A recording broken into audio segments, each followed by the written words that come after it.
natin yung mata kung naluto. Uy, luto. Yan.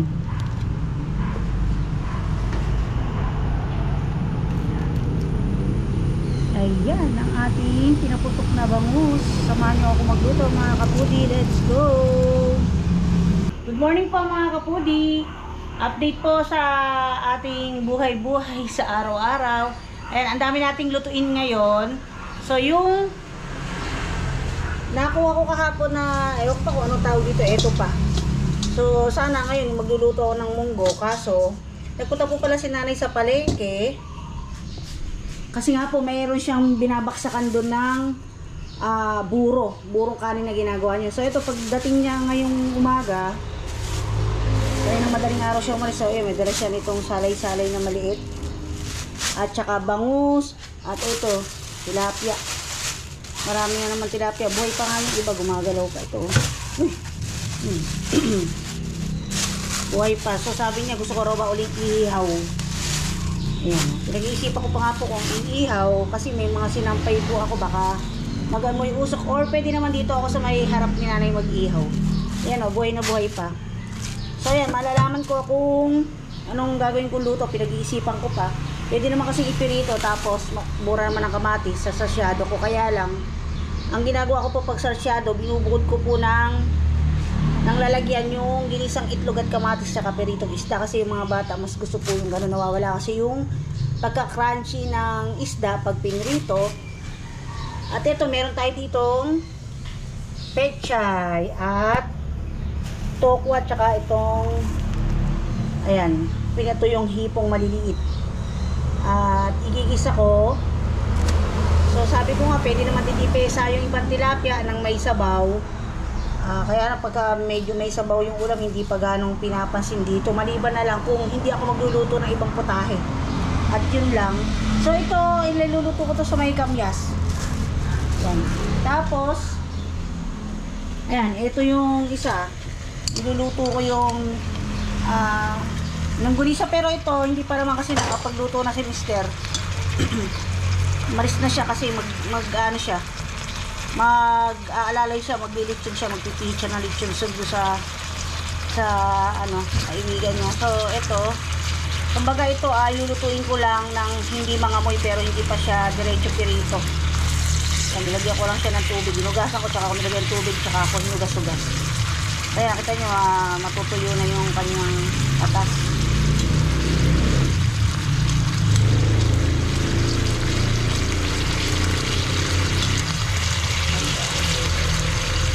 Maya ay papatayin ko na rin yung apoy niya. Tapos kailangan pasinguin natin palagi kasi mainit ang panahon ngayon, madaling masira ang pagkain. Lalo na ito, may luya yan. Yan yung kahapon, yung suwam na tahong. Wala natira kung hindi sabaw at saka yung miso. So ayan po. At mamaya i-update ko na lang po kayo kung ano yung mga magiging luto ko. Ayan, luto serye na naman po tayo sa maghapon at samahan nyo po uli ako magluto. Ayan. At paki-subscribe po yung aking YouTube channel sa mga hindi pa nakasubscribe. Tapos yung mga hindi pa po nakakapanood dyan ng mga nakaraang video ko, paki-play lang po sana. At nang tayo ay umusad ng konti. Ayan. Maraming salamat po sa inyong lahat sa patuloy na panunood at pagsuporta. Ngayon naman, ito na yung ating tokwa. Ini-slice ko ng medyo maliliit pa cubes. Nasa sa inyo kung gaano laki ang gusto ninyo. So yan, inugasan ko muna ng mabuti sa running water. Kasi nga, syempre yung ating tokwa ay nakababad yan sa tubig sa palengke pag bindi natin. Kaya minsan iba yung lasa, medyo maasik pa. Kasi dapat, nagpapalit ng tubig palagi. Ayan. So ipipirito natin to pero hindi siya yung toasted. Kasi gusto ko yung medyo malambot. So siguro medyo tatlong pirito yung gagawin natin. Hinaan ko yung apoy.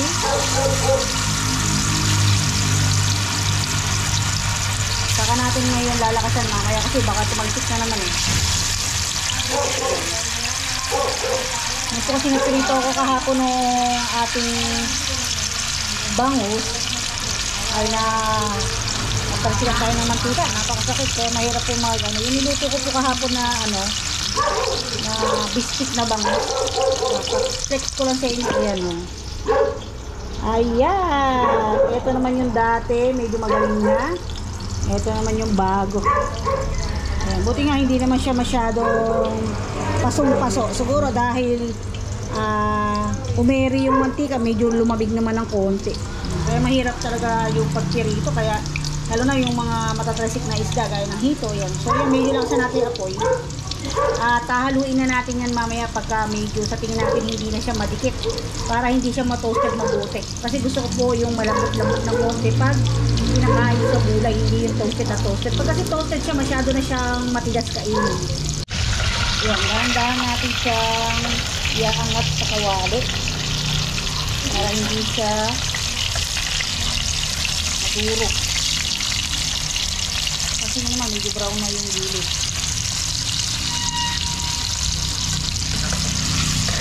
Tapos halo-haloin natin yan para hindi sa tuluyang dumikit kasi mainit yung mantika niyan. Hindi na didikit yan, hindi dahil ng una na malambot sa tokwa. Diyan na rin tayo magbibisa ng sibuyas, bawang at kamatis. Halo-halo lang. O pwede nyo lang ganyan na. Iaahon nyo ng ganyan kasi yung kalahati ay hindi toasted. So yun, yun naman second batch hanggang sa matapos. Hindi ko ng lato dito.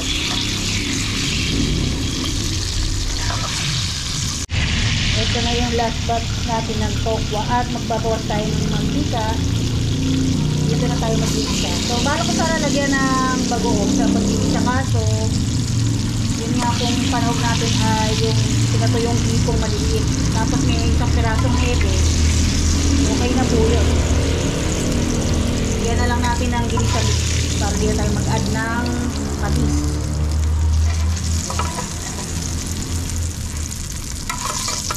Ayan, medyo marami yung mantika na yan. Iwasan natin. So, ito na yung ating tokwa.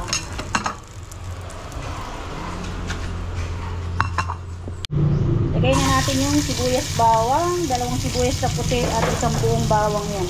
So, nasa inyo kung gaano karaming sibuyas at bawang ang gusto nyo ilagay. Dahil mura naman ang sibuyas, dalawa nilagay ko. Pero yung katamtaman lang yung laki niya. Tapos, lalagyan natin yan ng 5 kamatis na maliliit. Malaki lang ng konti sa cherry tomato. At mura din ngayon yung kamatis. Nakita nyo nga, ng mga nakaraang buwan, napakamahal na ang kamatis. Pero ngayon ay nabalita na naman sa social media, ewan ko kung totoo na, pinamimigay na yung mga kamatis po doon ng mga farmer dahil napakababa ng presyo ng kamatis tapos sobrang dami at nahihinugan nga dahil mainit ang panahon. So samantalang dito, pagdating sa market, medyo namamahal, di po ba? So sana yun, magkaroon po ng program ang ating government na turuan yung mga farmer kung paano i-preserve yung mga kamatis gaya sa ibang bansa. Nakita nyo, ini-slice lang sa gitna, tapos binubudburan ng asin yung mga ibabaw, tapos sinasundried po siya. Kaya lang, o sun-dry. Kaya lang, dito po kasi sa Pilipinas ngayon, biglang uulan kahit na matindi ang araw. So, yun ang hahabulin natin yung araw para maging sun-dried tomato po siya. At magagamit pa po, kaysa po yung itatapon lang, sayang. So, yun po. Ayan, magigisa muna tayo. Ayan, tuloy tayo sa pagluluto. Dito sa pinagprituhan natin ng tokwa. Ayan, medyo ika-translucent natin yung ating sibuyas bago ko ilagay yung kamatis. Lagay na natin yung ating mga kamatis. At ayan natin siya lumambot, saka natin liligitin. At saka natin ilagay yung hebe. Ayan, matapos natin ligisin yung ating kamatis, dagdag na natin yung ating mga hipo na tuyo at yung hebe. Ito naman yung hebe para lumasa na siya saka lumambot. At halo-halo tayo para magisa yung ating hipong tuyo at hebe. Saka natin ngayon idadagdag yung ating hiniwang mga pechay. Ayan siya, dami. Pero pag nalantayan ay kukunti din po yan, tapos magtutugtog pa po yan dahil unang-una ay talagang matubig yung ating pechay, yung kanyang stem. Pangalawa, hinugasan pa natin. At hindi kasi sa lalagyan, ayan muna nating malanta yung unang batch, saka natin idadagdag yung iba para mahalo muna natin siya. Ngayon, haluin natin dahil medyo lang tamat sa yung ilalim na. Lahat ang nadaanan ng init. Kailangan natin apoy.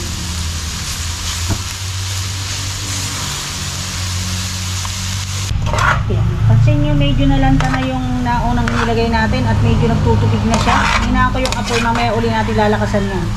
Pag totally umatas na lahat.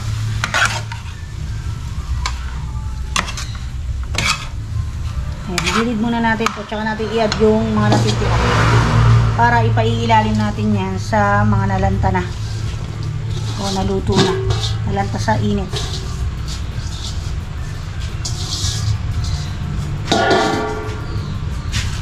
Ayan, paibabawan natin yung mga nalanta. Para tuluyang maluto.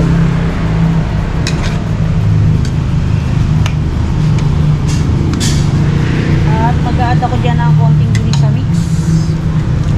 Eto. Kahit anong pampalasa pwede. Or asin lang, pwede na.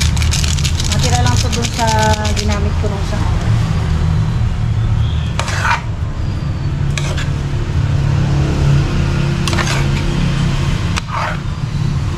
ayan, request yung nanay na veggie daw natin siya.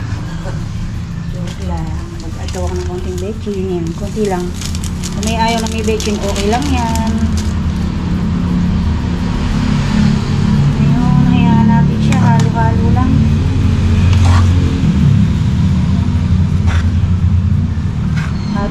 At babaw na natin yung ating tokwa. Kasi kakatas yan mamaya. Para lumambot yung tokwa.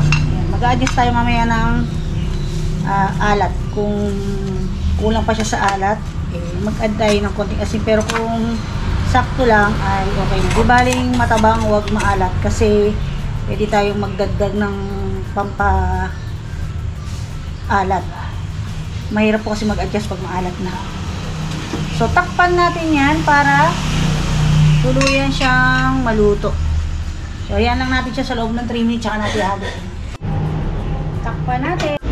After 3 minutes, haluin na natin. Ayan, medyo hinay-fry ko siya para mas madaling lumabas yung juice niya. Ayan, ayan pa natin siya maluto sa loob ng 5 minutes para malambot na malambot yung texture.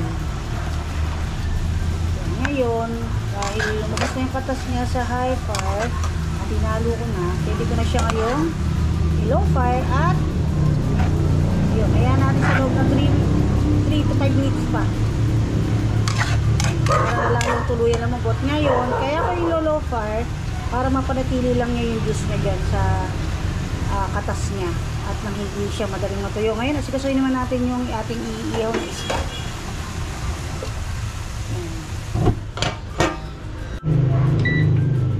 Nakaluto na tayo ng kanin. So, ginagawa ko dyan sa kanin, pag hindi ko nilalagyan ng suka, hinayaan ko muna siyang mag-steam ng mga 2 minutes ganyan.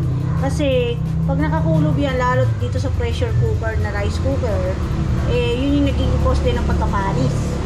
So, yan lang natin yan na ano ba tawag doon? Umangat yung steam. At ito po kasi ay, tignan nyo, magre-release yan ng konting tubig. Paagos natin, lalo na kung marami sinain nyo, kung marami sinain, mas marami yung umaagos sa tubig nyo. So, hayaan ko lang siya, yan, sa loob ng mga 2 minutes na ganyan, bago ko ulit takpan. Tapos, ito na yung ating mga isda. Ito, naasinan ko na to, nilinis ko na, ayan, oh. Tinanggal ko yung hasang, tsaka yung laman loob ng isda, biniyak ko siya. So, ito naman, ano ko lang yan. So, napag-desisyonan ko na palamanan yung bangus, tsaka ihaw. So, aasinan ko lang yung loob. At nagtira ako ng 2 tilapia na biniyakan ko sa likod. Ito. Yan. Sasama ko din. Papalamanan ko ng kamatis, sibuyas at luya. Ibabalot ko sa dahon tsaka sa foil. So, 2 yan. So, ito yung naman loob ng bangus. Ibalik natin dito. So, hayaan ko lang siyang nakamarinate muna sa asin. Asinan muna natin yung mga isda para lumasa. Ibaling maraming asin kasi hindi naman madaling absorbin yan dahil nga mayroon siyang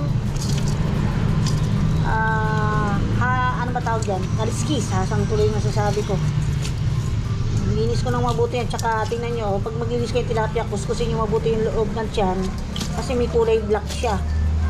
Nung araw, gusto ko yung kinakain kasi kala ko parang taba ng bangus dahil maitim nga eh. Pero yung iba nga pag naglilinis noon, ang nakikita ko ay kinakaskas nilang mabuti. Dahil parang iniisip nila kulay ng burak o nung yung kulay ng mga fish pen na pumapasok sa loob ng tiyan niya. So hindi natin sure, pero tanong masamang kuskusin natin para malinis. Hinahanap ko pa yung isang isda na mayroong biyak sa likod. Ito rin ba isa? Ayan, para malagyan ko yung loob ng tiyan ng ano. So ayan, hayaan lang natin siyang ma-absorb yung ano para hindi na rin madaling masira pagka ganyan. Babalutin ko siya ng daon ng saging at aluminum foil. Yung maswerte kung may kukuha. Wala nga ako kasi kung hindi, kahit aluminum foil na lang tsaka natin iihaw. So sabay-sabay siguro natin itong iihaw kasi ito naman pag may natira pwede nating ipanlahok sa gulay bukas. Mga bulang lang. So ayan. Ayan, iluto na natin yung isdang salay-salay. So magpapakulo muna ako ng kamatis, sibuyas at kamyas. So yung kamyas ay nilagyan ko ng biyak, ayan, hiwa, para mas madali siyang lumambot. So pakuluan muna natin yan, wala akong ilalagay na asin na kahit na ano, dahil maalat na yung ating isda. So mag-adjust na lang tayo sa ulit. So papakuluan ko siya ng mga 2 minutes, ayan, para mapiga natin uli yung kamatis at saka yung kamyas bago natin ilagay yung isda. Takpan muna natin para kumulo siyang mabuti. Yun. Yan, kumukulo na yung ating kamatis at kamyas. Higain natin yung kamyas. Madali kasi maluto yung isda. Ayun, nadurog na natin. Mag-add tayo ng konting paminta at ilalagay na natin yung isda at saka yung siling panigang. Natin lahat. Saka ilulubog natin siya sa sabaw o sa tubig para tuluyan siyang maluto at yung lasa niya nandun. So napansin nyo, pinailalim ko yung siling panigang para maluto siya. Kailangan iayos natin yung mga isda kasi hanggang sa maluto na siya, ganyan na yung ayos niya. Para pag sinandok ay isa-isang kumakain na hindi matuto. So ayan, pakulaan natin yan ng mga 7 minutes ayan, para hindi siya totally matulog. Takpan natin at tingnan natin mamaya kung mag-adjust pa tayo ng panglasa. Check natin after 7 minutes. Ayan, naglabasa na yung mga mata niya. Ayan, okay na yan. So titikpan lang natin kung okay na yung lasa niya. Pwede tayo mag-add ng patis or ng asin. Yan ay ang mangyayari, yung pangat po talaga. Hanggat meron, pinapangat, pangatlong ini. Pero yan, masarap po yan mga kapudi. So yan yung simpleng recipe sa ating salay-salay. Ayan.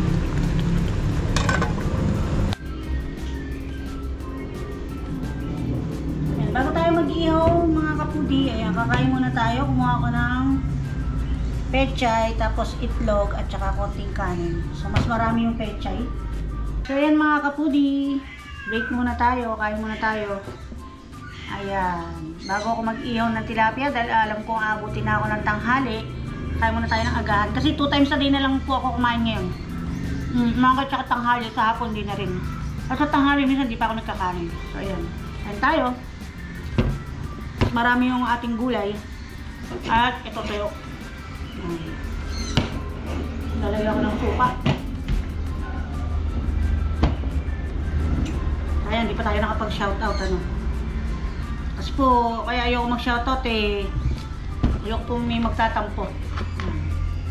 So ayan, maraming salamat po sa mga patuloy na sumusuporta at nanonood. So ayan, nakakamay lang ako. Nakakamay lang po tayo.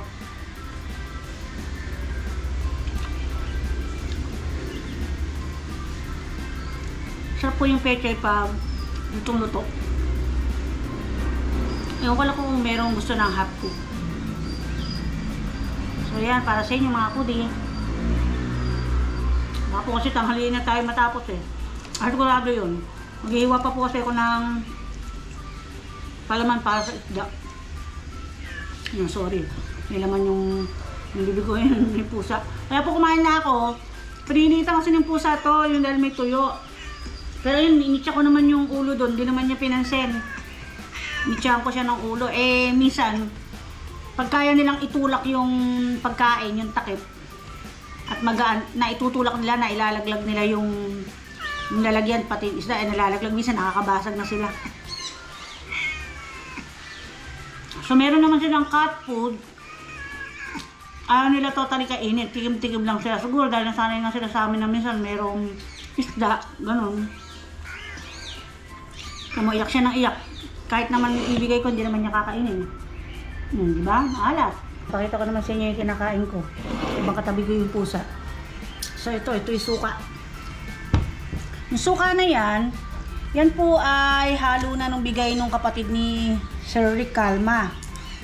Yan, yung asawa ni Ma'am Mildred. Yan. Ngayon po, may uwis na maraming sili na galing sa rep, malambot na siya. So nag-decide ako na paghalo sa isang lalagyan. Naglagay pa ako ng sukang paumbong, taka yung suka na bigay nung kapatid ni Sir Rick Calma, as pinaghalo ko.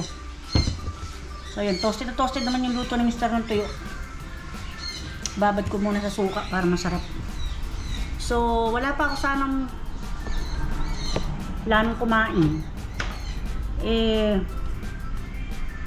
Baka tuluyang maibaksak ng pusa yung plato. Sayang. Nilagayan din kami sa tauban ng plato. Bumili si Mr. ng pwedeng paglagyan. Minsan pagka hindi na ilak mabuti, nabubuksan di po pala ng pusa. So yan, itlog na may sibuyas, tsaka yung ating pechay. Ito lang po talaga ulam namin sa agahan. Itlog at tuyo, kaso nakaluto na ako ng gulay. Piling ko diretso na ito hanggang tanghalian. Isa po kasi alanganin yung tanghalian ko minsan alas 3. Kaya hindi na ako nakakain ng hapunan. Ayan, sarap po. Ayan, sa mga maselan, pasensya na kayo, nakakamay tayo. Mas tuyo. Ito tuyo natin. Malutong.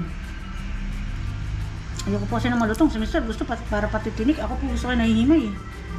Alas 8 na. Ano bakit ito po leftover kahapon? Yung tuyo. Nininit lang niya.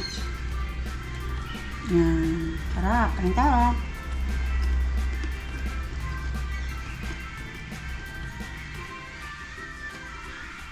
At habang kumakain tayo, nakabantay sa atin si Whitey. Darang! Ayun yung pusa. Ayun yung pusa. Kasi Summer, walang ulirat si Summer, di alam ni Summer. Pag natulugan ni Summer na kumakain din ako, pupunta rito yun naman, nangangalabit. Ngiyaw na ngiyaw, tapos nangangalabit siya, kinakalabit niya yung paa niya sa katawan ko.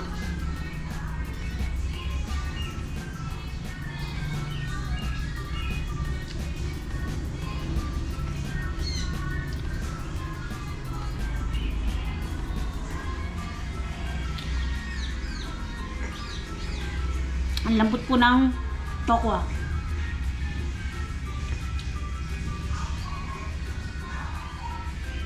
Ayan, medyo mainit na. Kagabi, sinilong ko sinampay ko ng mga 6 o'clock. Yung sinampay, sabi ko Sarah, parang hindi ko na isisilong dahil pa-summer na, baka hindi umulan. Abuti na lang po, sinilong ko kasi umulan ng malakas na madaling araw. Iba-iba po talaga yung panahon ngayon.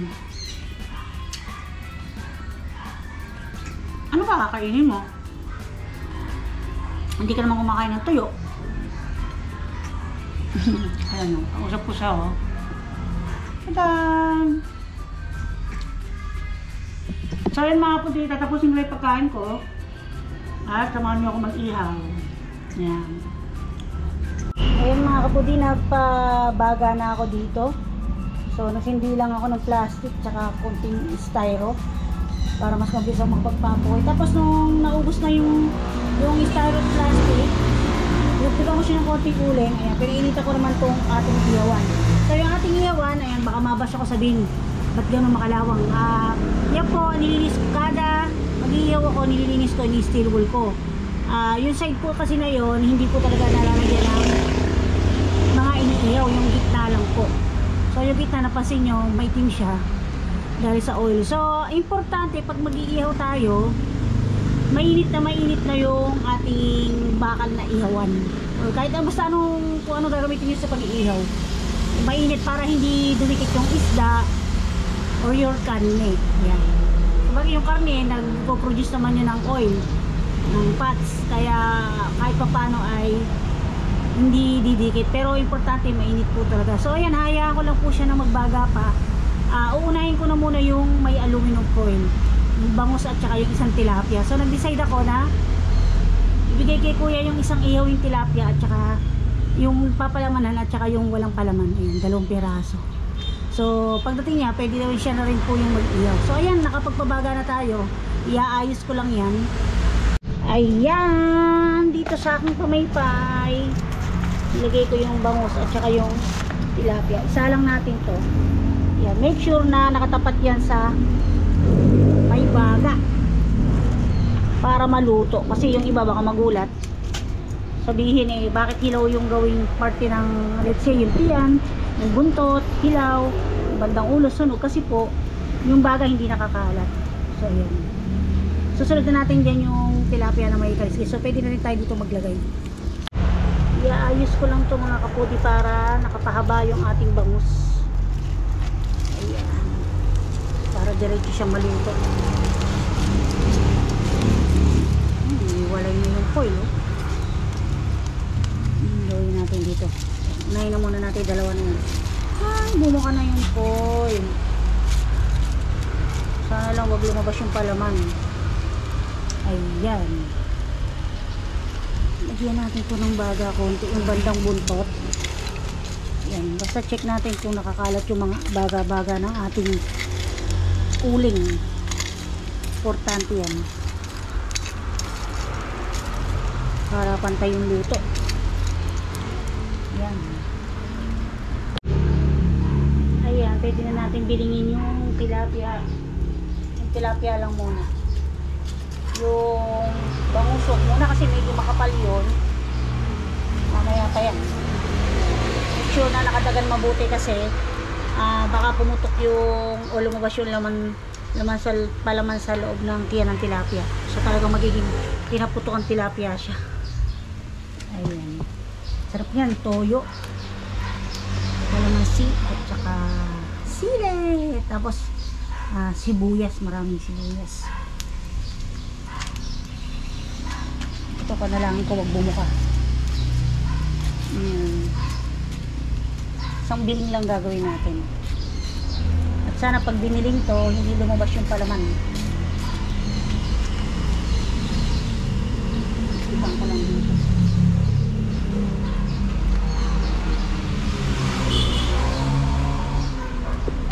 Ayan, check natin. Bilingin na natin yung bilang side ng bangus. Kaya lang, ingat tayo kasi mayroong tatapon na mga palaman. Kaya kumuha ko ng siyensye. Para ayan, ganyan. May ipit yung pinaka... Ayan. Okay. Ngayon, pag kukunin natin, dito natin sasandukin. Para hindi tumapon yung palaman. Inihaw na, tingin ko luto na yung ating tilapia. Ayun, biniling ko na siya, hindi ko lang pinakita. Ayun, dahil kung nakalitaw siya yung bandang pisngi ng tilapia, luto na po yan, may sunog na. So biniling ko pa po siya.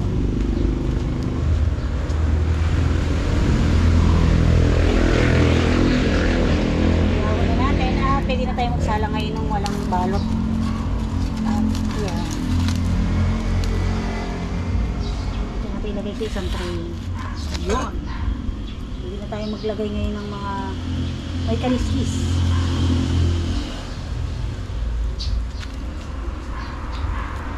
Ayan. May iba tuloy yung pwesto kasi salang pa yung yung ating bangus. Ayan. Pag ganyan na natin. Mamaya makapagsalang tayo ng marami pa. Pwede na yung bangus iyahon. Tingin natin. Nagdagdag ako ng isa na hindi sa akin yung baga. Ito na pala eh. Ito 2 biling ang gawin natin para tayang-tang. Sinasabi nilang tayang-tang. Habang inaantay natin maluto yung iba, i-check natin yung ating tilapia. Tingnan natin kung masarap na ba. Dumikit pala eh. Para papapakita sa inyo. Ayan o. Maluto siya. Para siya na-steam. Kaya lang meron siyang ihaw dito na flavor dahil nga nakakawang na. So yan, hindi natin pakikialaman. Okay na yan. Yung bango siguro mapapakita ko sa inyo kasi nakagawi yung open niya. Madaling i-open siya sa gawing mate yan. So set aside muna natin. Ayan mga kaputik, kumukulo-kulo yung ating tilapia sa mga bandang pisngi niya o yung kanyang bandang mata sa ulo. Ayan, iaahon na natin yung ating bangus. Nabiling ko na po uli yan, hindi ko na lang napakita. Ayan, papakita ko sa inyo mga kapuli yung palaman. Luto na, sarap. So hindi ko na papakita sa inyo dahil hindi pa naman ako kakain. Pinakita ko lang sa inyo ng pagluto. At ngayon, pwede na natin ihilera ng maayos yung ating mga tilapia. Ayan. Para maganda yung kanyang luto. Para marami na tayong maluto.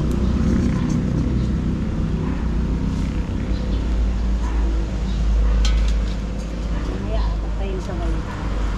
Yun. So, ayan mga kapudi. Hanggang dito na lang po ang aking video. Thank you for watching po. Ingat po tayong lahat at God bless. Happy eating everyone. At have happy weekend po. So, ayan. Bye-bye.